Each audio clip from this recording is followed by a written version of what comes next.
I wasn't supposed to be there that late. The cafe usually closed at 9, but I'd been coming in after work because it was quiet enough to study.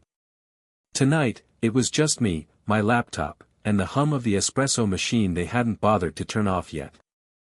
She was behind the counter, sleeves rolled up, hair loose from a long day. My boss. Ms. Hart. Everyone else had gone home, but she stayed, flipping through some papers like she didn't trust anyone else to leave things straight. She wasn't looking at me, not really. But she knew I was there. "Coffee's cold," she said after a while, nodding toward my half-empty cup. Her voice was even, like she was just stating a fact. I touched the mug out of instinct. She was right. I hadn't noticed. "Do you want me to make another one?" she asked. I shook my head quickly. "No, it's fine. I'm almost done." That was a lie. The page on my screen hadn't changed in 20 minutes. I kept rereading the same line of text, distracted by the scrape of her pen, the sound of her moving from one end of the counter to the other. I don't know when I started noticing those little things, how she tied her hair tighter when she was concentrating, how she paused before answering a question like she was weighing the world on her tongue. She leaned on the counter, crossing her arms. "You're always here this late. Don't you have better things to do at night?" I almost laughed, but it came out quieter. "Not really." She studied me, and it was the kind of look that made me aware of how still my hands were, resting on the keyboard without moving. I folded a napkin on the table, buying myself time. "You should," she said softly, like it wasn't advice so much as an observation. Then she added, "What are you even working on?" "Class project. Marketing case study." Sounds thrilling. Her mouth curved, not quite a smile, but close. "The thing is," she remembered. Last week, when I first mentioned it in passing, she'd asked what I was majoring in. I didn't expect her to remember. People don't usually. The clock ticked louder in the silence that followed. I glanced at the screen again, then back at her. For a moment, it felt like I was supposed to say something else, something real, but I didn't. I just folded the napkin again, too sharply this time. She sighed. "You're going to wear holes in that napkin." Her tone was light, but her eyes lingered a beat too long. I felt it. The room felt smaller. And then she said it, half teasing, half tired, but steady, "Shut that laptop, now focus on me." I froze, my fingers hovering over the keys. It wasn't stern, not exactly, but it wasn't casual either. More like she was tired of competing with a screen. I closed the laptop without answering, the click of it louder than I expected.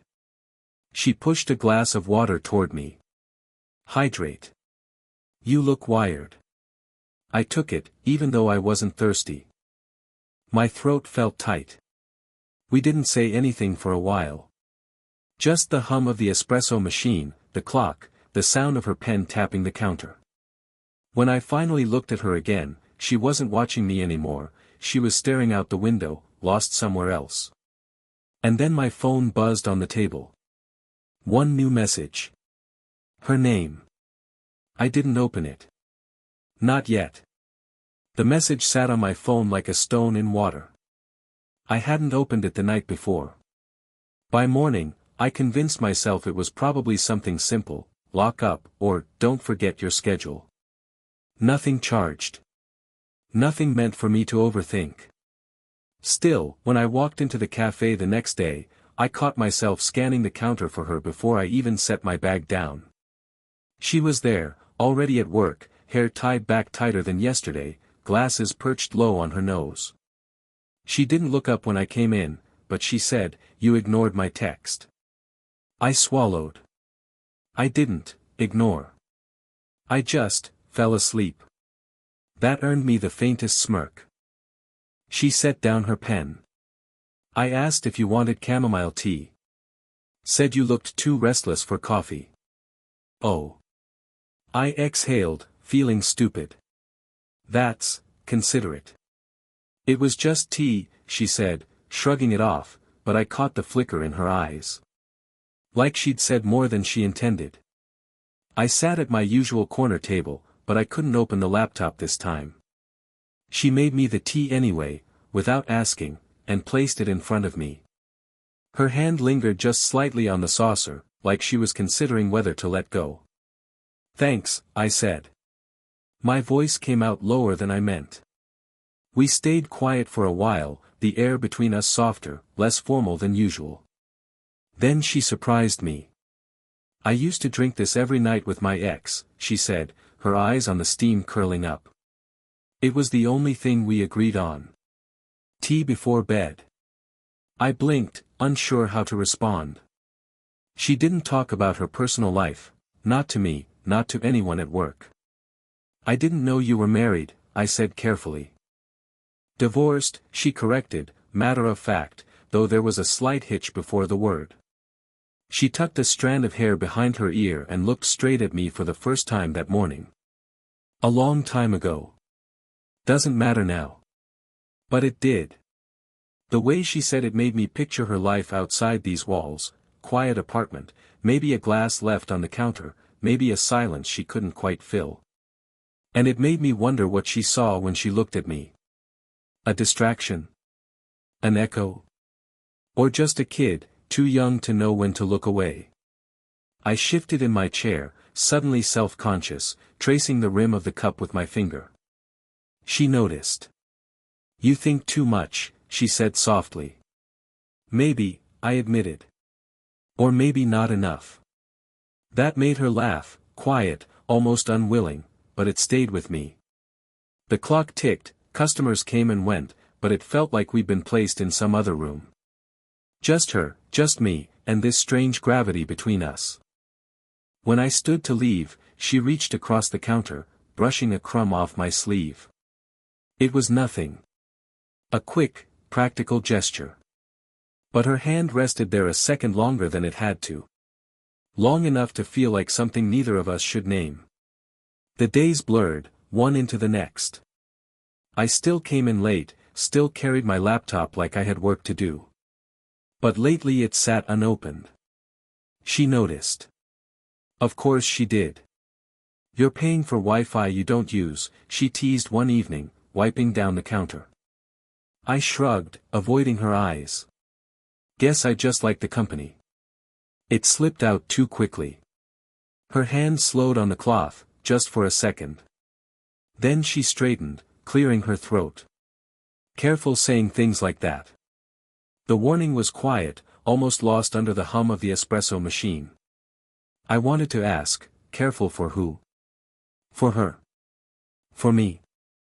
Instead, I folded a sugar packet until it split at the seam.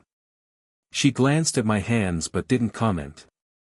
That was when the door chimed. A coworker, Mark, stepped in, grabbing his forgotten jacket from a chair. He spotted me, then her, then us in the same breath. "Late night crowd, huh?" he joked, tone too light. She smiled, quick and professional. "Just making sure he gets his studying done." I forced a laugh, though the back of my neck burned. Mark didn't linger, but the weight of his look did. When he finally left, the silence was heavier than before. She busied herself stacking cups, not facing me. I watched the slope of her shoulders, the careful precision in how she moved, and thought, she's pulling away. Not because she wants to. Because someone saw. I wanted to break it. To say something real. Instead, I muttered, "He probably thinks I'm pathetic. Hanging around here all the time." That made her turn. Her eyes softened, even as her lips pressed into a line. Pathetic isn't the word I'd use. She didn't give me another. Just left it there, hanging. I stood, restless, walked to the counter. Too close. The scent of chamomile still lingered in the air from earlier. She noticed, fingers tightening around the stack of cups. "You should go," she said quietly. "Before you start reading into things." My chest tightened. And if I already am? Her breath caught, barely audible, but I heard it. She set the cups down too carefully, avoiding my gaze. The clock ticked. A car passed outside. Every sound felt sharper. I leaned closer, just slightly. Close enough to see the faint lines around her eyes, the way her mouth parted as if to speak but didn't. Her hand twitched on the counter. Like she might reach for me. Or stop me. I wasn't sure which. And then the front door rattled, the wind, maybe, or someone trying it before realizing it was locked. We both startled, stepping back at the same time. The moment, whatever it was, collapsed. She exhaled, steadier now. Go home. Get some sleep. I nodded, though my legs didn't want to move. At the door, I glanced back. She was still there, staring at the counter, fingers pressed flat as if to hold herself in place. One step closer and I would have kissed her. I knew it. She knew it too. It happened after closing. She asked me to help take the trash out back, something she never usually bothered with. The alley was still damp from rain, the air heavy with that metallic smell of wet pavement. We didn't talk at first. Just the sound of the bin lid clanging shut, the hum of the street lamp overhead. She leaned against the brick wall, arms crossed, staring down the alley like it held answers. You don't have to stay so late, you know, she said finally. Her voice was steady, but I caught the edge. I shrugged, shoving my hands in my pockets. I like it. Here. That's not the point. She pushed a strand of hair off her forehead. People notice. They make assumptions. There it was. The thing sitting between us all this time. I tried to laugh it off. Assumptions aren't always wrong. Her head snapped toward me, sharper than I expected. Don't. The word cut cleaner than she meant. She sighed, softer. Don't say things you can't take back. Silence stretched. I kicked at the gravel, my chest tight. I don't know if I can keep pretending it's just coffee and late nights. She closed her eyes briefly, like bracing herself. You're 22. So, she stopped, exhaling hard. So you're too young to understand what this would cost. I stepped closer, the distance suddenly unbearable. And you? You understand, but you're still here. That landed. I saw it in her jaw, the way her fingers flexed against her arms like she wanted to reach for something and hold herself back at the same time. A car drove past at the end of the alley, headlights washing over us, then gone. The quiet after felt heavier. She spoke again, softer this time, almost to herself. I already made mistakes once. Marriage, divorce. It leaves marks you don't show people. I swallowed. I don't care about that. She finally looked at me, really looked, and there was no shield in her eyes now. Just weariness. Longing. Fear. You should, she whispered. The words lodged in my throat. Everything I wanted to say, how she made the silence bearable, how I memorized the way her voice dipped when she was tired, how I checked my phone just to see her name, it all pressed against my ribs, but none of it came out. Instead, I said the smallest truth I could manage. I don't think of you as just my boss. Her lips parted, then closed again. She stepped back against the wall, but she didn't tell me to leave. She just stood there, her breathing uneven, her hand brushing her temple like she could smooth the moment away. I almost touched her. I almost let the words spill. But instead, we stayed in the dim alley, both of us caught in the quiet wreckage of what we weren't saying. The next night, she wasn't there.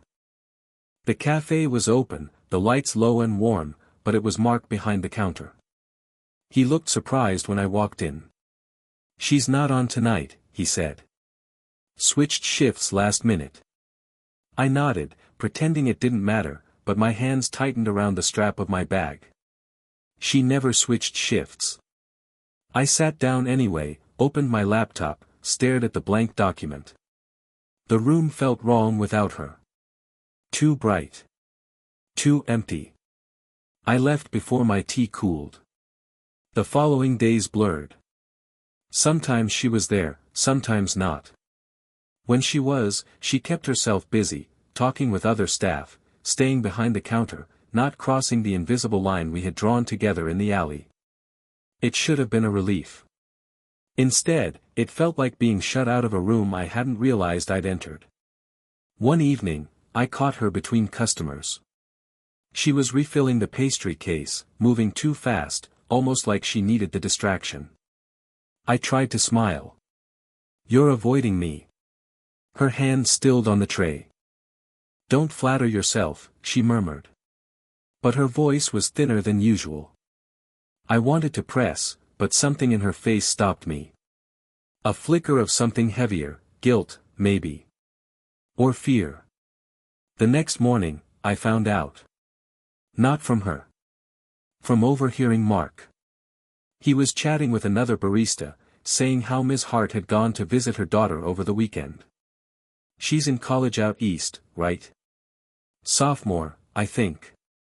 Daughter. The word landed like a stone in my chest. She'd never mentioned her.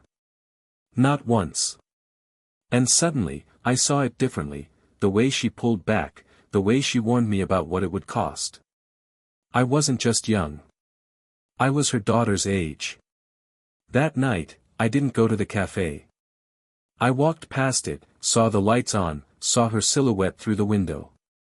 My hand almost lifted to the door. Almost. But I kept walking. Back at my apartment, I typed out a message: "You don't have to avoid me. I get it." I stared at the screen, thumb hovering. The 3 dots blinking in my imagination, what she'd say, what she wouldn't. Then I locked the phone without sending it. The word stayed there, unsent, glowing in the dark like a confession I couldn't deliver. The chair across from me was empty. And I knew tomorrow, the cafe would feel the same. I hadn't planned to see her that night. It was late, the cafe already dark, the street half deserted. I was cutting through the alley when I saw her by the back door, locking up.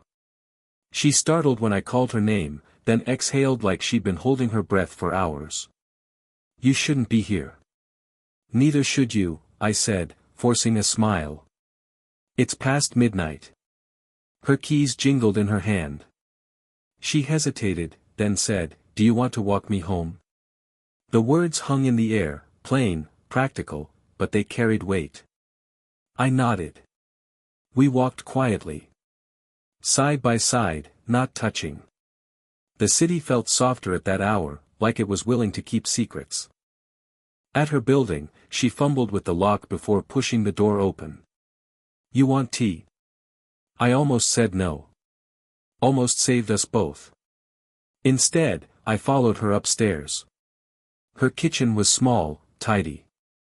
She set water to boil, moving like she'd done it 1,000 times alone. I leaned against the counter, watching her hands. Finally, I said, "You never told me about your daughter." She froze, spoon in midair. Then, without looking up, "You found out." I overheard, I admitted. I wasn't snooping. She set the spoon down, rubbed her forehead. "She's 20. Same as you." The kettle hissed. Neither of us moved to silence it. I swallowed hard. "That's why you pulled away." Her eyes flicked to mine. Tired. Guarded. "It's not just that. It's everything. I'm your boss. She stopped, shaking her head. "You deserve someone who isn't carrying the weight of an entire past." I wanted to argue. To tell her I didn't care. But instead, I stepped closer, letting the silence stretch until I was right in front of her. "I don't come here for the coffee," I said quietly. Her breath caught. She gripped the edge of the counter like it was the only thing holding her up. "I know," she whispered. That was the closest either of us had come to admitting it. The kettle screamed then, shrill in the small kitchen. She turned away quickly, switching it off, pouring water into mugs with shaking hands. I watched her shoulders rise and fall, the way she steadied herself before sliding a cup toward me. We sat at the table, tea untouched, the steam fading between us. Finally, she reached across, just her fingertips brushing mine. Not a grab, not a hold. Just contact. Barely there. I can't promise anything, she said, voice low. I'm not asking you to, I answered. Our hands stayed there, resting together on the table, neither of us moving. For the first time in weeks, the silence didn't feel heavy. It felt like breathing. She gave me the smallest smile, tired, wary, but real. And I said the only thing that felt right. Okay. Time didn't split open after that night in her kitchen. There were no fireworks, no whispered promises. Just a hand resting on mine, tea cooling between us, and an unspoken agreement to keep breathing in the same rhythm. Weeks passed. I stopped pretending the cafe was about work. She stopped pretending she didn't notice. Sometimes we sat together after closing, the chairs stacked, the lights dim. No one else around. She'd make chamomile, and I'd sip black coffee just to keep the balance. Once, I caught her laughing, really laughing, when I admitted I'd never actually liked the coffee here. She said, I knew, and her smile carried a softness I hadn't seen before. The world didn't make it easy. Mark teased me about living in the cafe. Customers asked if she was my mom once, and the flush in her face cut deeper than it should have. But she didn't push me away. Not anymore. One Saturday morning, I met her at the park. We sat on the same worn bench where she liked to read during her breaks. 8:47 a.m., the church bells rang on time, the joggers passed, the city woke around us. She handed me a thermos of tea, rolling her eyes when I raised a brow. Don't look so betrayed, she said. It's better than the swill at the shop. I took it anyway, even though I still preferred the bitter edge of coffee. Some things aren't about taste. Sometimes she let pieces of her past slip, her daughter's stubbornness, her own restless 20s, the way the silence after her divorce had nearly undone her. I listened, storing the details like bookmarks. Not to fix anything. Just to know her. I told her less. Maybe because I had fewer years behind me, or maybe because being with her made me want to live forward instead of back. Still, she knew things. She knew when I was lying about being fine, when I was restless from too much studying, when I was just looking for a reason to stay longer. We didn't define it. We didn't announce it. We simply folded into each other's days, her slipping me leftover croissants at closing, me walking her home in the rain, both of us letting silence carry the weight words couldn't. The alley where we almost crossed the line once, now it's just where we tossed the trash together, side by side. The kitchen table where her hand found mine, that's where we still sit, tea gone cold, neither of us minding. It isn't perfect. She worries. I hesitate. Sometimes the weight of the world presses in. But when she looks at me across a cup of chamomile, or when her hand brushes mine on the park bench at 8:47, I feel something quieter than love, maybe stronger. Like this, us, isn't something stolen. It's something kept. And maybe that's all we need.